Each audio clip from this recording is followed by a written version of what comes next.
नमस्कार प्रिय दर्शकों, आज एक बार पुनः आप सभी के सामने एक ज्ञानवर्धक प्रसंग लेकर हाजिर हुए हैं।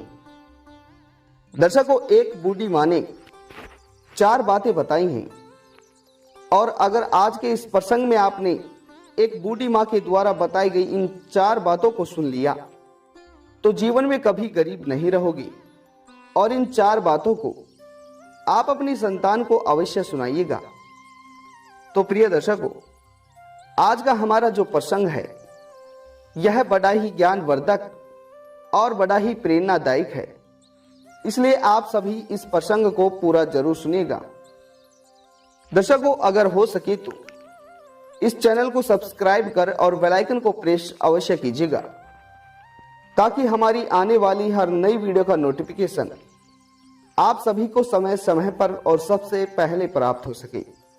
अगर हो सके तो अपने मित्र बंधुओं तक इस ज्ञानवर्धक प्रसंग को शेयर अवश्य कीजिएगा ताकि और लोगों को भी इस प्रसंग का लाभ प्राप्त हो सके।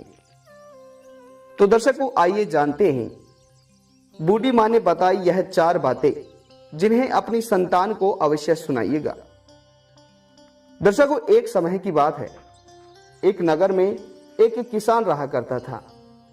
उस किसान के घर में उसकी पत्नी, उसके 3 बेटों समेत एक बेटी रहा करती थी। उस किसान का परिवार एक संपूर्ण परिवार था। प्रिय दर्शकों, परंतु किसान के जो 3 पुत्र थे, उन 3 पुत्रों में से बड़े वाले 2 पुत्र बहुत ही होशियार और बहुत ही बुद्धिमान थे और उसका जो छोटा वाला सबसे छोटा पुत्र था वह बुलक्कड़ और सीधा स्वभाव का था। इसी तरह दर्शकों, उस किसान का जो छोटा वाला पुत्र था वो अपने दोनों बड़े भाइयों के साथ पढ़ने के लिए पाठशाला भी नहीं जाया करता था, क्योंकि उसका पढ़ने में मन था नहीं और वो जो भी पढ़ाई करता उसे कुछ बल भर में ही भूल जाता। इसलिए दर्शकों, उस किसान का छोटा वाला पुत्र हमेशा अपने घर में ही छोटे मोटे काम को करता और अपने घर में अपनी मां के पास ही रहता। दर्शकों, उस किसान की पत्नी यानी कि उस किसान के छोटे वाले पुत्र की मां हमेशा इस बात को सोचती रहती थी कि आखिर मेरे इस पुत्र का क्या होगा, क्योंकि ना तो ये पढ़ने में अच्छा है और ना ही ये बोल बाल में अच्छा है। ये बहुत ही सीधा साधा है, आखिर आगे चलकर जीवन में इसका क्या होगा। दर्शकों, इस तरह सोचकर उसकी मां हमेशा चिंता में रहती थी और इसी ही तरह देखते ही देखते उस किसान के 3 पुत्र बड़े हो जाते हैं। वह किसान और उसकी पत्नी पूरी तरह वृद्ध हो जाती हैं। दर्शकों, उसके बाद में किसान अपनी पुत्री का विवाह कर देता है, क्योंकि पुत्री जवान हो चुकी थी। और दर्शकों, किसी ने यह भी सत्य ही कहा है कि जो पुत्री होती है वह लक्ष्मी का स्वरूप होती है, परंतु वह हमेशा पराई ही होती है। दर्शकों, उसके बाद में वह किसान अपनी बेटी का विवाह कर देता है और उसके बाद में किसान की जो बुद्धिमान 2 बड़े पुत्र थे वह भी सरकारी नौकरी लग जाते हैं। और सरकारी नौकरी लगने के बाद में वह किसान अपने दोनों बुद्धिमान पुत्रों का विवाह कर देते हैं। उसके घर में 2 सुंदर सुंदर पुत्र वधू आ जाती हैं। परंतु दर्शकों, जो उस किसान का छोटा वाला पुत्र था वह बुलक्कड़ और शांत और सीधा स्वभाव का था और उसका विवाह नहीं हो पा रहा था, क्योंकि वो 1 रुपया नहीं कमाता था। वह हमेशा अपनी गायों को चराने के लिए अपने जंगल में जाया करता था। और दर्शकों, देखते ही देखते उस किसान के दोनों बुद्धिमान पुत्र अपनी दोनों पत्नियों को लेकर शहर में जाकर रहने लगते हैं। और उसके बाद में उस किसान के पास और उसकी पत्नी के पास उनका एक ही पुत्र सीधा साधा स्वभाव का वही रहता था। दर्शकों, उस किसान की पत्नी को, उस मां को, उस बूढ़ी मां को अपने पुत्र की हमेशा चिंता सताती रही कि मेरे दोनों पुत्र अपने जीवन में सफल हो चुके हैं और अपने जीवन में आगे बढ़ चुके हैं, परंतु मेरा यह पुत्र सीधा और शांत स्वभाव का है, इसका अभी तक विवाह भी नहीं हुआ है। आखिर इसके दोनों बड़े भाई इसे कब तक निभा पाएंगे? क्योंकि हम आज नहीं तो कल इस बुढ़ापे की अवस्था से लेकर मरने ही वाले हैं, परंतु हमारी जाने के बाद में इसके दोनों बड़े भाई क्या इसे संभाल पाएंगे? और दर्शकों, इसी ही तरह की चिंता कर कर कर वह मां हमेशा ही रोया करती थी। परंतु दर्शकों, उसके बाद में वह बूढ़ी मां अपनी पति से कहकर और अपने रिश्तेदारों से कहकर कई तरह के समस्या के बाहर को उठाकर अपने छोटे वाले पुत्र का भी विवाह कर देती है। दर्शकों, विवाह करने के बाद में उनके घर में एक और नई पुत्र वधू आ जाती है।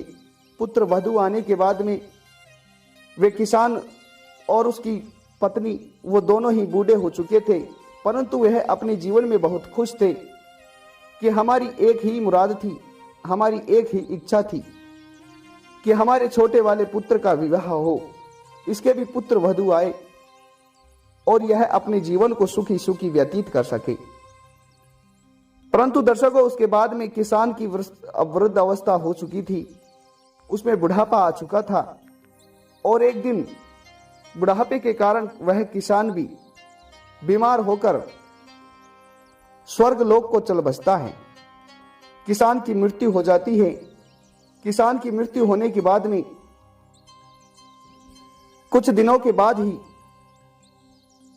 उस किसान की पत्नी भी, यानी कि वह बूढ़ी मां, वह भी पूरी तरह वृद्ध हो चुकी थी। और दर्शकों, देखते ही देखते वह किसान का छोटा वाला पुत्र, जो बड़ा ही भुलक्कड़ और शांत स्वभाव का था, वह अपने घर को ठीक तरीके से चला नहीं पा रहा था, क्योंकि उसे ठीक तरीके से किसी भी प्रकार का हिसाब किताब नहीं आता था और जिसके कारण वह अपने घर को भी नहीं चला पा रहा था। परंतु दर्शकों, फिर एक दिन की बात है जब उस किसान के वह दोनों बुद्धिमान पुत्र भी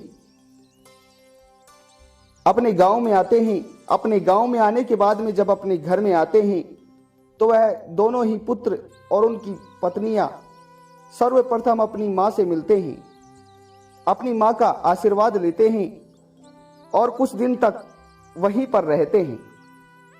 और फिर दर्शकों, एक दिन वह दोनों ही बुद्धिमान पुत्र उनकी बूढ़ी मां से कहते हैं कि मां, अब हम यहां पर और नहीं रह सकते हैं, परंतु अब हम यहां से हमेशा के लिए जाने के लिए ही आए हैं। और हां, हम हमारे हिस्से का बंटवारा करने के लिए भी आए हैं, क्योंकि जब हमें यहां रहना ही नहीं है तो हम हमारी जायदाद को यहां क्यों छोड़ेंगे। दर्शकों, इस तरह फिर वह बूढ़ी मां और उस बूढ़ी मां का छोटा वाला पुत्र, जो सीधा साधा और शांत स्वभाव का था, वह अपने गांव में से कई सारे पंच पटेलों को बुलाकर लाता है, बुद्धिमान लोगों को बुलाकर लाता है, सरपंच को बुलाकर लाता है और उन्हें बुलाकर लाकर उन्हें अपने घर की सारी बातें बताते हैं। और वह तीनों ही पुत्र उन सारे पंचों को सारी बातें बताते हैं। तो उसके बाद में वह पंच उन दोनों बुद्धिमान पुत्रों से कहते हैं कि तुम अच्छी खासी व्यवसाय भी करते हो, तुम्हारे पास तो धन भी खूब है, तो अब तुम हमें ये बताओ कि तुम अपने छोटे वाले भाई को क्या देना चाहते हो, क्योंकि इसके पास तो कोई काम धंधा है नहीं, मजदूरी करना इसे आता नहीं, और अब तुम दोनों अच्छा तरीके से व्यवसाय करते हो, अच्छा धन कमाते हो और तुम इससे बड़े भी हो, तो अब तुम बताओ कि तुम दोनों अपने छोटे भाई को क्या देना चाहते हो। तो दर्शकों, उसके बाद में वे दोनों ही बुद्धिमान पुत्र उन पंचों से कहते हैं कि पंच जी, वैसे तो खैर हम कुछ दे नहीं पाएंगे, परंतु हमारे छोटे वाले भाई के हिस्से में जो भी आएगा उसे हम देने से मना भी नहीं करेंगे।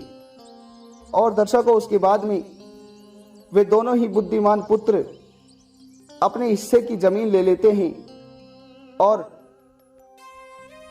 अपने मकान में से भी कई सारा हिस्सा ले लेते हैं। उनके घर में जो भी हीरे जेवरात यानी कि जो भी संपत्ति थी सभी को आधी से ज्यादा बटा लेते हैं। और उसके बाद में दर्शकों, उस सीधे और शांत स्वभाव वाले पुत्र के हिस्से में बहुत ही कम आता है।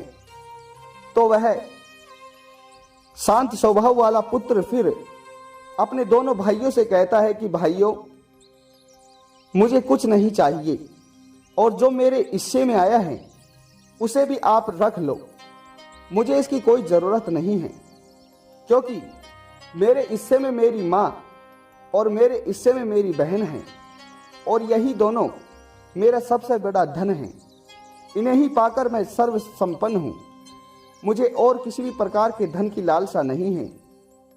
और प्रिय दर्शकों, उसके बाद में इतना कहते ही उन दोनों बुद्धिमान भाइयों की भी आंखें खुल जाती हैं और उन तीनों पुत्रों की मां की आंखों से आंसू जाने लगते हैं। और उसके बाद में वह बूढ़ी मां अपने सीधे शांत स्वभाव वाले पुत्र के गले लग जाती है और गले लगकर उसे अपने गले लगाकर रोने लगती है। तो दर्शकों, उसके बाद में उन दोनों बुद्धिमान भाइयों की भी आंखें खुल जाती हैं और वे अपने छोटे वाले भाई से माफी मांगने लगते हैं और कहते हैं कि भाई, अब हमें किसी भी प्रकार के धन नहीं चाहिए। हमारा तो सबसे बड़ा धन हमारा घर है, हमारा परिवार है, हमारे लोग हैं। दर्शकों, उसके बाद में वह बूढ़ी मां अपने तीनों पुत्रों को कहती हैं कि पुत्रों, आज मैं तुम तीनों को 4 बातें बताने वाली हूं और अगर मैं मर जाऊं, अगर मैं इस दुनिया में नहीं रहूं, तो तुम इन 4 बातों पर हमेशा अमल करना। अगर तुम इन 4 बातों पर हमेशा अमल करोगे तो जीवन में कभी भी तुम गरीब नहीं रहोगे। जीवन में कभी भी तुम तीनों भाइयों का प्रेम कम नहीं होगा और जीवन में कभी भी तुम दुखी नहीं रहोगे और जीवन में कभी भी तुम्हें किसी भी जगह असफलता का मार्ग नहीं मिलेगा। तो दर्शकों, वह बूढ़ी मां पहली बात बताने लगती है और कहती है कि कभी भी अपने घर की बातों को बाहर के लोगों को नहीं बतानी चाहिए। प्रिय दर्शकों, वह बूढ़ी मां अपने पुत्रों को यह पहली बात बताती है कि कभी भी अपनी घर की बातों को बाहर के लोगों को नहीं बताना चाहिए।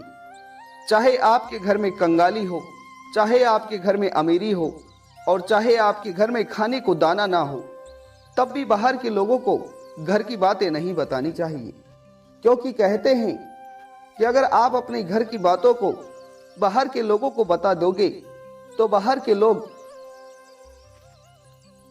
आपको भड़काकर आपके घर में लड़ाई झगड़ा करवा देते हैं।